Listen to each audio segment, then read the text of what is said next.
क्या आपकी भी खांसी 2-3 हफ्ते पुरानी है जो ठीक ही नहीं होना चाहती? Then keep watching. घबराने की कोई ज़रूरत नहीं है, क्योंकि आयुर्वेदा में इसके लिए भी बहुत इफेक्टिव सोल्यूशन है।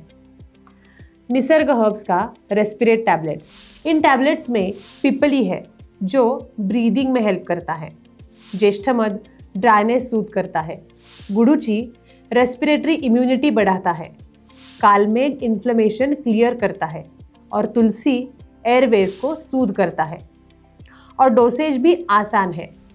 अगर आप एक्टिव परसिस्टेंट इन्फेक्शन से लड़ रहे हैं तो 2 टैबलेट्स ट्वाइस अ डे और रिकवरी के वक्त 1 टैबलेट ट्वाइस अ डे। तो अब खांसी खराश की परेशानी बस। खुद को और अपनी फैमिली को दीजिए आयुर्वेदा की शक्ति विद निसर्ग हर्ब्स रेस्पिरेट टैबलेट्स।